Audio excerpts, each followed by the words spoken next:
Number 59, White versus Schneiderman. Counsel?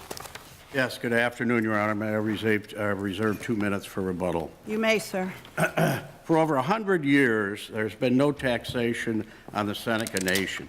In 2010, Section 471 was enacted. Counsel, you're not saying that this is a direct tax on the Indian reservation, right? I mean, as I understand your argument, that argument's been rejected by the circuit. I think it's been rejected by this court in Snyder.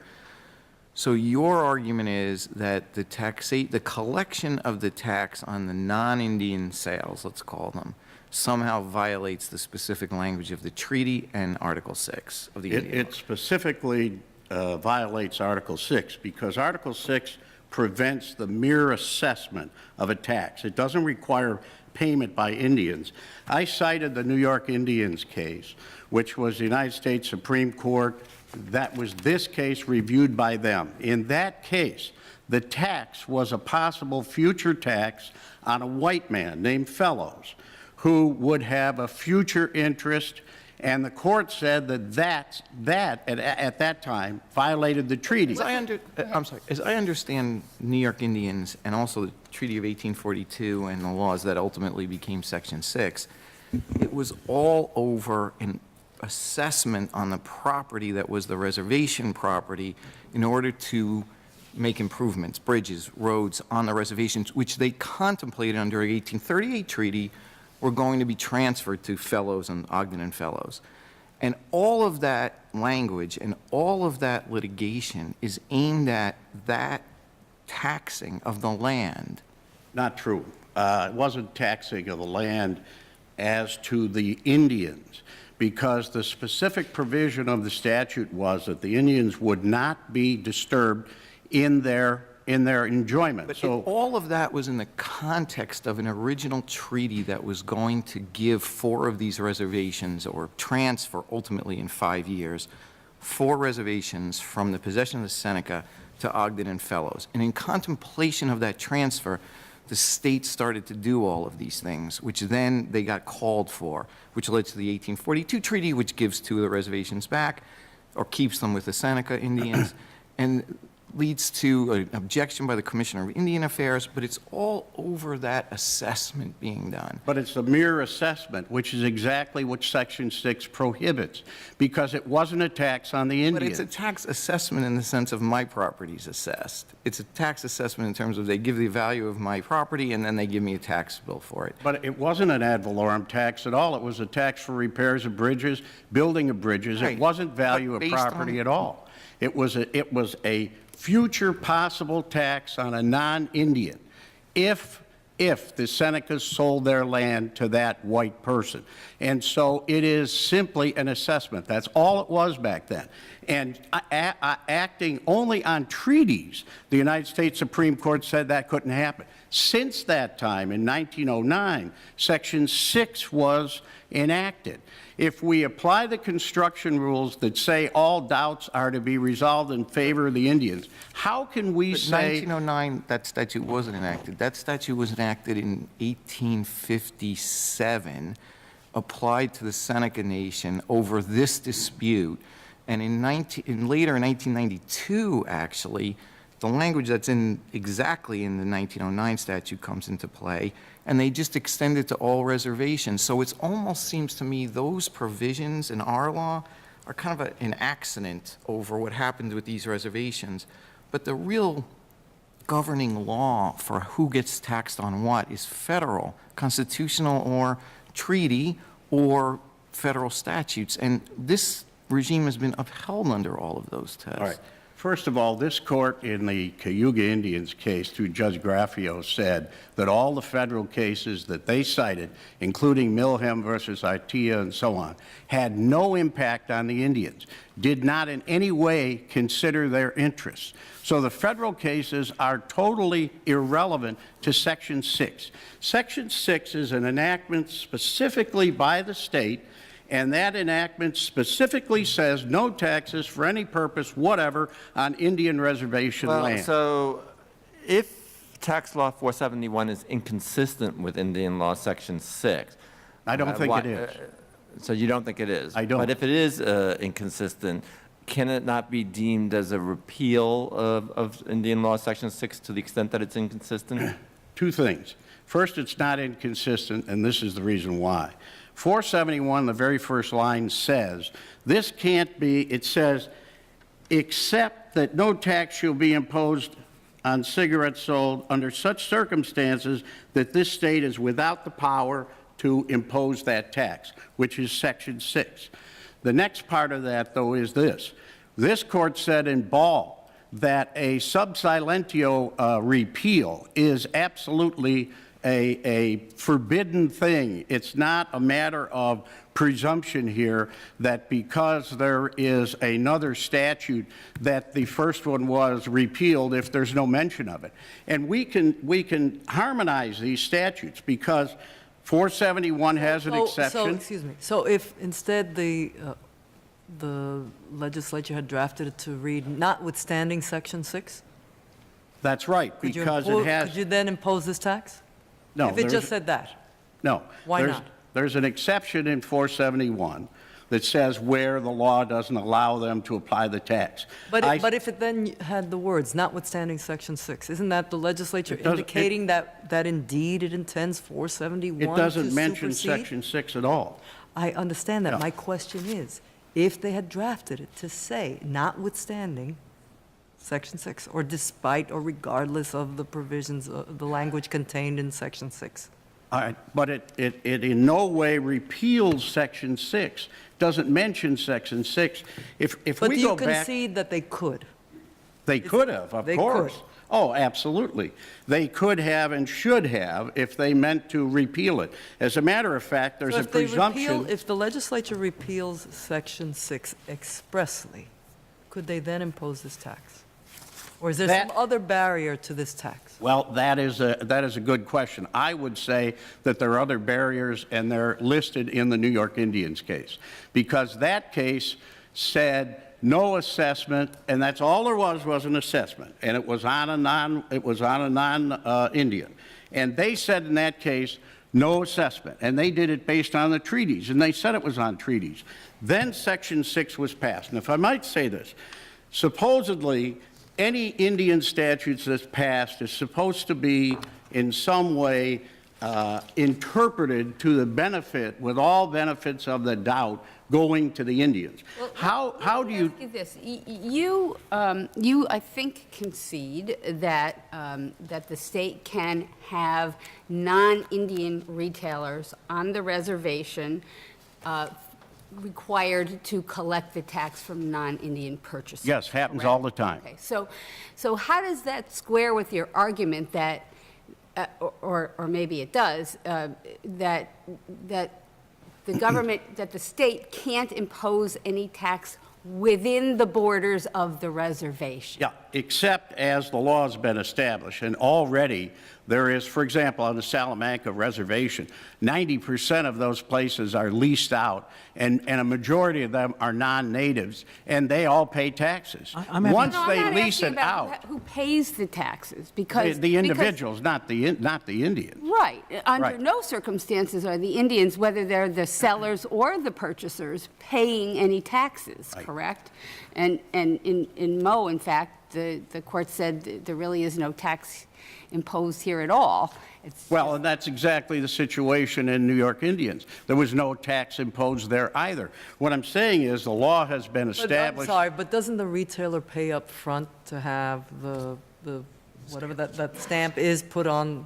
There is that in place, and what we're saying is, the statute is clear. It says no assessment. That is any kind of calculation or what That's a have you. different question. So if a retailer buys these, prepays for the stamps, right? And maybe this is not the case, you'll tell me. If they don't sell all those cigarettes, is there a mechanism by which they can get reimbursed? Or are they on the hook for the money they That's paid been out? suggested, it hasn't been enacted, but my position is this. Section 6 Your is, understanding, if the law is put into place, is there a mechanism by statute or some regulation to get reimbursed should you not be able to sell the cigarettes? not with Section 6. It can't be assessed in the first place. If we're honest to the construction rules and we resolve any and all doubts in favor of the Indians as the law requires, this statute is not just limited to real estate. Mr. Cambria, one of the, I thought the strongest part of your argument, the weakest part of the state argument, is the Section 6 argument. But the history of it gives me pause because Section 6 was enacted historically in the fashion that Judge Garcia described. And at that time, the only forms of taxation were either, I think, either excise taxes or property taxes. And let me finish before you're shaking your head. And so that being the case, there was no sales tax. There was no sales tax in New York State until 1965. There was no income tax. There was no income tax until 1919 in New York. Now, so that being the case, and we're talking about exemption of reservation lands from taxation, is there a type of taxation that's historically equivalent, in other words, to the period that Article 6 was passed, that's equivalent to the sales tax? Yeah. We gave examples in our brief. There were taxes on dogs. There were taxes on all sorts of goods. There were all sorts of excise taxes. In other words, taxes that weren't value of property taxes. There were many of those. There was no sales tax, so. There was no sales tax, but the fix there would be the legislature. It isn't for the court to say, we're going to adopt the title. That's how the two divisions below us did it, by adopting the title in violation of 123 of the statute law in the state of New York. Thank you. I'm sorry, may I ask one follow-up? Just going back to Judge Stein's point, and I think, I'm not sure you had an opportunity to fully answer it. I think her point was, if you're contending that the prohibition is on the reservation itself, and there is a prohibition against collecting taxes on that reservation, even through this mechanism, how can you concede that a non-Indian seller would have to do that if, as I understand it, and I think what Judge Stein was getting at is the prohibition in the statute is in the collecting in the place, not directed against the Indians? Well, at the moment, that's exactly what's been happening. As soon as they lease the land to a non-native, they don't have the protection of the Indian law, and they are Where is taxed. that? Where do you get It happens each and every day. No, It but happens where do each you and every find that day. in the law that they don't get the protection? As we cited in our Supreme Court decisions in our brief, and I've just forgotten which case, Supreme Court decisions in our brief where as soon as they leased property out, they lost the tax exemption. And so what I'm saying is that's how it harmonizes here. There's an exception in the statute, the tax statute, and then it can be imposed on non-native retailers who lease. And then it is not imposed on the reservation, so to speak. But under the leases, it's still native land or a reservation? I'm not sure if there's a difference. I'm going to ask your opponent about that. But all I can say, Your Honor, is that that tax has been upheld once they lease. Once they lease, they've lost the elimination. Thank you, of the counsel. tax. Counsel?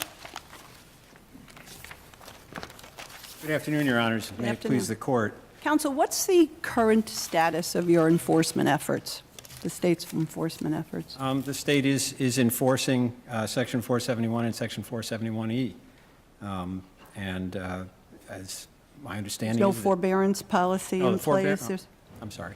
Go ahead. The forbearance policy was rescinded by Governor Patterson early in 2010, just before the 2010 amendments to 471 and 471-E were adopted.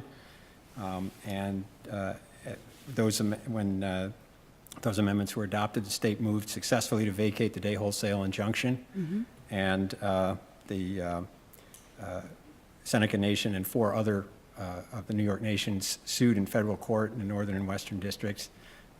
Ultimately, the case was decided at the preliminary injunction stage by the Second Circuit, which upheld Section 471 and 471E and all the 2010 amendments against challenges under federal law based on the precedents that you. So there's a full enforcement initiative in place? Yes. Thank Is you. there any enforcement against Mr. White?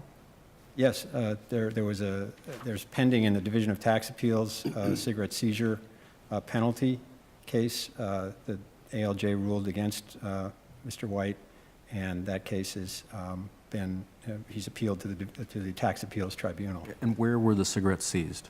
It was an off-reservation seizure. I don't remember the exact location. So let me ask you, so under this statutory regulatory scheme, and maybe it never happens, but if the retailer prepays and doesn't sell the cigarettes, is there a mechanism to be reimbursed? There's a mechanism in Section 476 of the tax law for a credit for cigarettes that have basically gone bad, gone stale, which I guess can happen at some point. What does that mean, a credit? That to the extent that the retailer or the wholesaler is left with cigarettes on which the tax has been paid but which now can't be sold, if the retailer or wholesaler complies with the requirements of Section 476, they can receive a credit or a refund on the tax that was paid. And what exactly does the retailer, the native retailer, have to do to comply with the regulatory scheme? Well, the regulatory scheme was designed to focus on off-reservation activity as much as possible, so the wholesaler and stamping agent, which are all, in fact, off-reservation entities, are the ones who actually pay the tax to the tax department by purchasing tax stamps, which they then affix. They have to affix them promptly to the cigarettes. So, and then they sell them to retailers at a tax-inclusive price, which includes the price they've paid. I mean, they certainly have every economic incentive to do that, since it's in addition to the cost of the cigarettes. And in fact, the tax law requires them to do that. And then so retailers, like the plaintiffs here, would pay a tax-inclusive price when they purchase cigarettes from the wholesaler.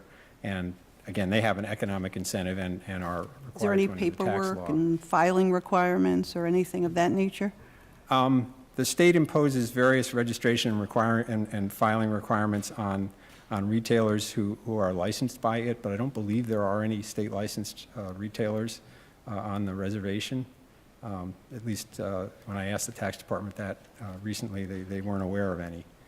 It's not, they don't categorize them that way, but they don't have any knowledge of a reservation address that they're certain of for any of their licensed retailers. What, if any, legal difference or significance is there between the phrase reservation, land, Indian land, native or nation land? Is there any meaning or significance that's different across these various phrases that we find in the statutes? I think that question, if I may, I'd like to focus that question on the way those terms are used here. I think that the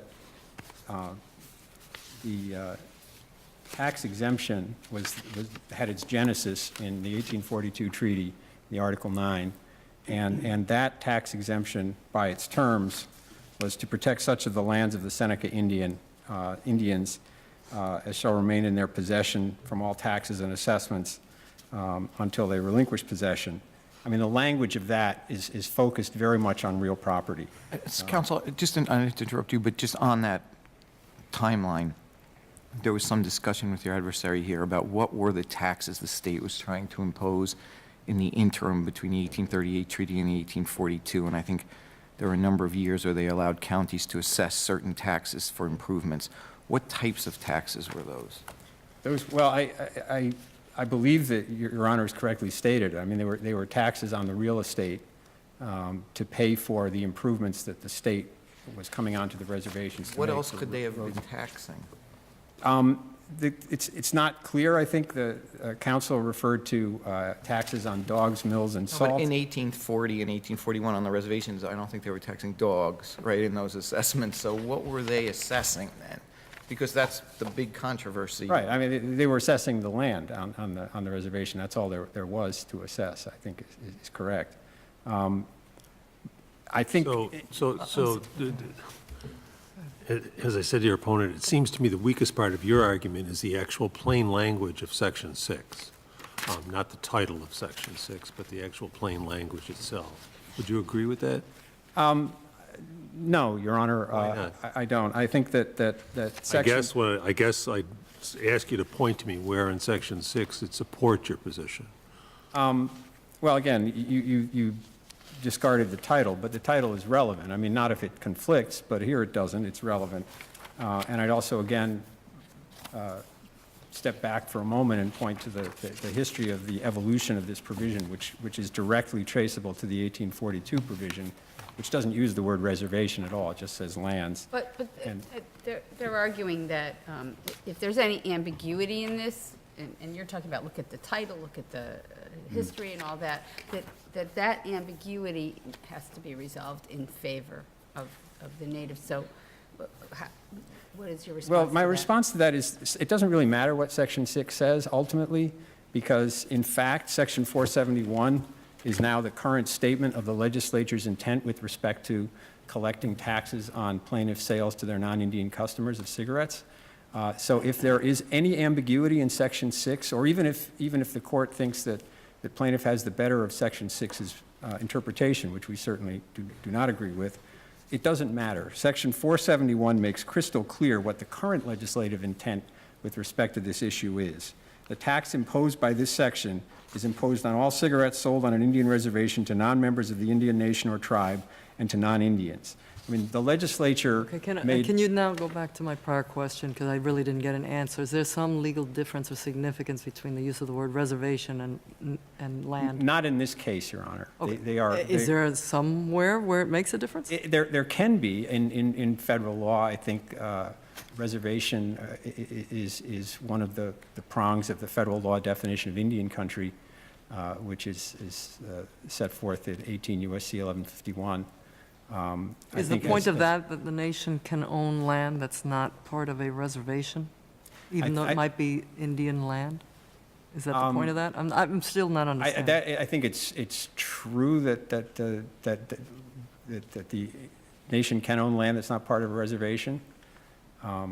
It's also true, I think, that non-Indians can own land within reservation boundaries. So let me ask you this, what's the boundary of their sovereignty? So is where Mr. White where these plaintiffs are located, where Mr. White has that store, is that considered part, that land, that property, is that considered part of New York State? Oh, absolutely, Your Honor. The idea that... What does it mean then for the nation to have sovereignty?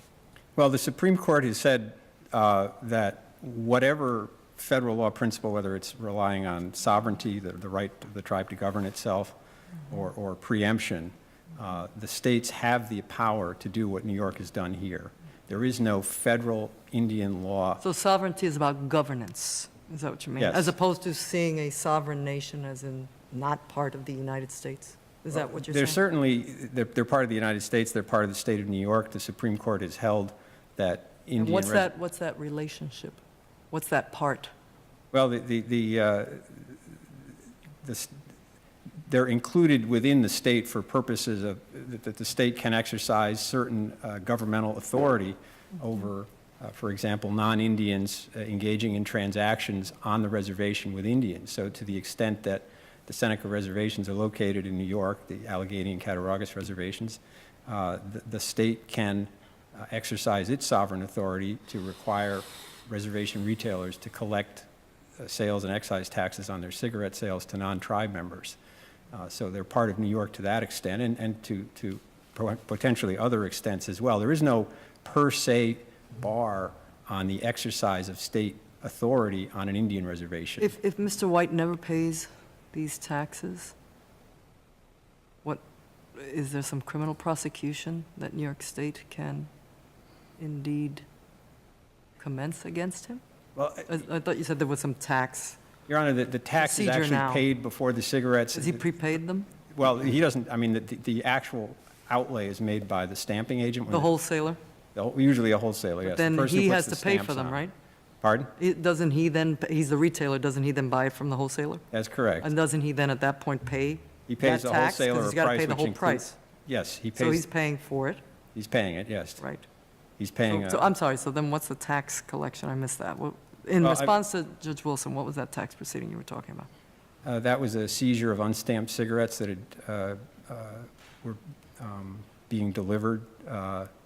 Okay. But you said it was off-reservation, Off- and at least as I understand Mr. White's argument, title doesn't pass to him until actual delivery on reservation land, so these are really not his cigarettes that are being seized in the first place. Is that right? I'm not sure if, it's his particular argument with respect to that seizure. I guess I just want to... Is he saying he purchased them? And you seized them before they were delivered or before he was able to pick them up? Before they were delivered, while they were en route to their destination, off a reservation, that's right. And there are separate portions of the tax code that allow for that seizure. Yes, that's correct. So Again, I'm sorry, but then New York State says he owes something to the state. well, there was a penalty assessed because the cigarettes were all unstamped. Okay, and if he doesn't pay that, is he subject to some kind of criminal prosecution? The penalty is a civil penalty, Your Honor, so I'm not sure there's a criminal proceeding associated Do you know with why the that. penalty is assessed on him instead of the wholesaler? I'm sorry? Do you know why the penalty is assessed on him instead of the wholesaler if the wholesaler, if he hasn't taken title yet? Well, the tax law, it talks about possession, and I think anyone in possession of unstamped cigarettes is potentially liable for penalties under the tax law. Well, I thought they hadn't been delivered to him. He was in possession of them, I think, at the time. Thank you, counsel. Counsel? The issue we're reviewing is whether or not the Third and Fourth Department were correct in limiting this to real estate. We've cited in our brief, and so did the amicus brief, example after example of when the legislature meant land and real estate, they used the terms property and land. When they meant jurisdictionally, they used the term upon the reservation.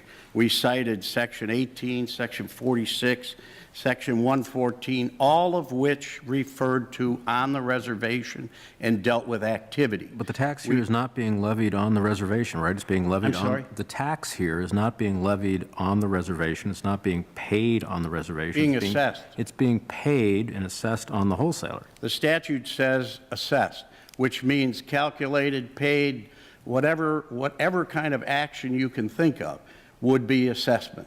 If you look, if that definition is broad, and that's what it says, So the assessed. tax on the land in North Carolina that's used to produce the tobacco is also an assessment?